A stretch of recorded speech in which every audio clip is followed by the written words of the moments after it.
हर घर की कहानियाँ टीवी। कंचन एक बहुत ही गरीब लड़की थी जो कि गली गली जाकर कचरे बीनने का काम करती थी।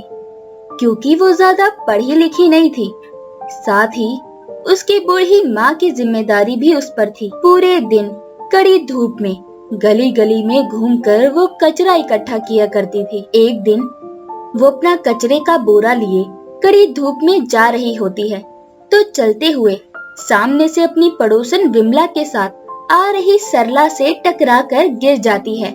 तो सरला खुद को साफ करते हुए कहती है, हाय दैया, अरे ओ कचरे वाली, आंखें हैं या बटन देखकर चला नहीं जाता क्या?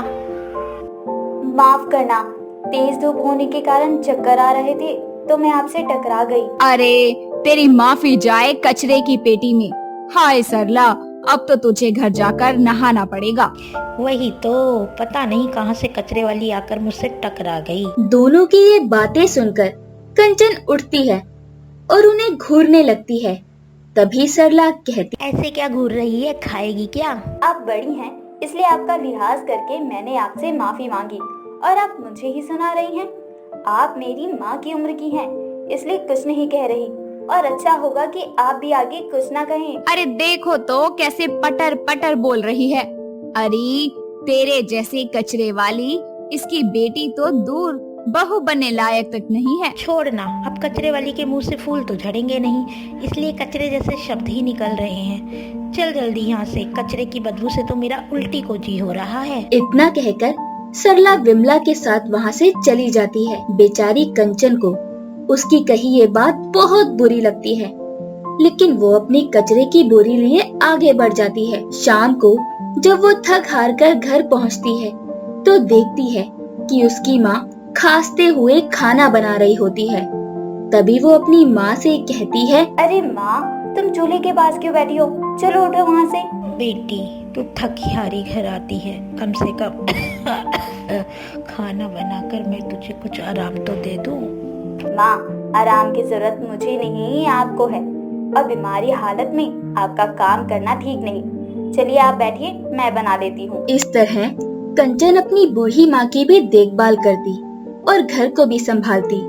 कचरा बीनने के कारण लोग उसे देखकर मुंह मोड़ लिया करते, जिसका कंचन को बुरा भी लगता था, लेकिन वो कर भी क्या सकती थी। पेट पालने के लिए कचरा बीनना तो उसका काम था।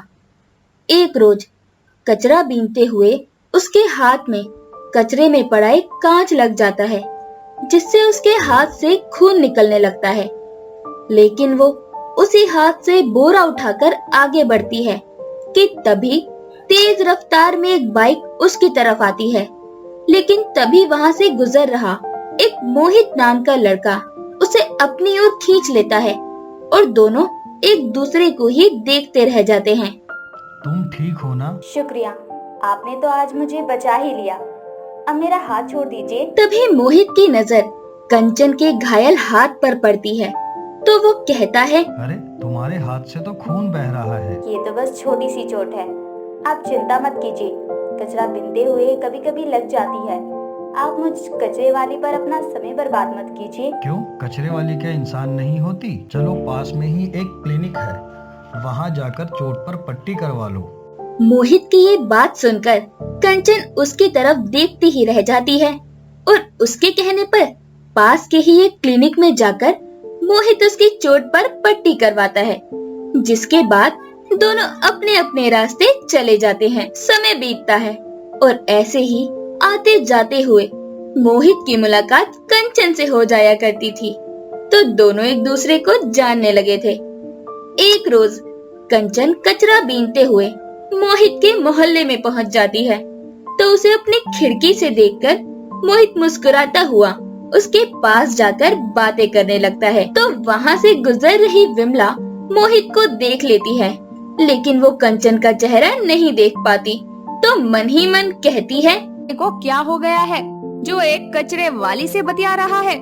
बताओ, आजकल के लड़के भी ना लड़की देख ही नहीं कि फिसल जाते हैं। ये भी नहीं देखते कि वो कचरे वाली है या पार्लर वाली।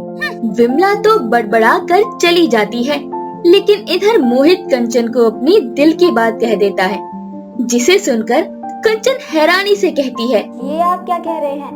भला उस कचरे वाली से आप कैसे शादी कर सकते हैं? अब दिल तुम्ही पर आया है तो मैं कैसे इनकार कर सकता हूँ। और तुम भी इनकार मत करना। तुम्हारी माँ से मैं बात कर लूंगा और मेरी माँ को भी मना लूंगा। कंचन उसे हाँ कह देती है और अगले ही दिन मोहित अपनी माँ से बात करके कंचन के साथ मंदिर में शादी रचा लेता है और उसे लेकर अपने घर पहुँचता है तो सामने सरला खड़ी होती है, जिसे देखकर कंचन तो हैरान होती है, लेकिन सरला कंचन को अपने बेटे के साथ देखकर दंग रह जाती है। मोहित, तू इस कचरे वाली के साथ घर क्यों आया है? माँ, अब ये कचरे वाली नहीं बल्कि तुम्हारी बहू है। उसकी ये बात सुनकर तो मानो सरला के पैरों तले जमीन ही खिसक जाती है। वो चक्कर खाकर गिरने ही वाली होती है कि तभी कंचन उसे संभाल लेती है। माँ जी, आप ठीक तो है ना? दूर हट नासपीती, और तू नालायक, सारे जहां में तुझे एक कचरे वाली ही मिली थी मेरी बहू बनाने को। माँ देखिए, मेरी खुशी कंचन के साथ है और अगर आप मेरी खुशी से खुश नहीं तो मैं यहाँ से चला जाता हूँ। अब बेचारी सरला धर्म संकट में पड़ जाती है और बेमन से ही सही दोनों को घर के अंदर आने को कहती है। अब जब सरला की बहू घर आई थी तो मुंह दिखाई की रस्म रखी जाती है और 2 दिन बाद मोहल्ले की सभी औरतें सरला की बहू को देखने उसके घर आती हैं। तो कंचन को देखकर सबसे पहले विमला बोल पड़ती है। अच्छा, तो ये कचरे वाली बनी है तेरी बहू। तभी मैं कहूँ कि तेरा मोहित उस दिन किस कचरे वाली से बात कर रहा है। तू भी बड़ी वाली चिरांद है विमला, पहले ही बता देती ये बात तो मुझे आज ये दिन नहीं देखना पड़ता। अरे अब क्या ही फायदा, इस कचरे वाली ने तो फंसा लिया ना तेरे छोरे को और बन गई तेरी बहू। विमला के साथ साथ बाकी औरतें भी बातें बनाने लगती हैं। बेचारी कंचन ये सब सुनती है और एक शब्द नहीं कहती। ऐसे ही समय बीतता है। सरला अपनी बहू से कभी सीधे मुंह बात नहीं करती थी। कंचन कितनी भी कोशिश करती, लेकिन सरला उससे बात करके राजी ही नहीं होती। एक रोज जब सरला अपने घर के बाहर झाड़ू लगाकर कचरा उठा रही होती है, तभी उसकी एक पड़ोसन अपना कचरा भी उसके घर के सामने फेंककर उठाने को कहती है। तो ये सब कंचन भी देख लेती है और उस औरत को सुनाते हुए कहती है, अरे समाज का असली कचरा तो आप जैसे लोग हैं जो इस तरह कहीं भी कचरा फेंकते हैं, साथ ही लोगों का मजाक बनाते हैं। खबरदार, जो मेरी माँ जी को किसी ने कुछ बुरा भला कहा तो या फिर कोई बदतमीजी की तो समझे। जिस बहू को सरला कचरे वाली समझकर धिक्कारती रही, उसी बहू का अपने लिए ये सम्मान और इज्जत देखकर उसे अपनी गलती का एहसास होता है और वो कंचन के लिए अपने दिल को साफ करके उसे दिल से अपनी बहू का दर्जा दे देती है।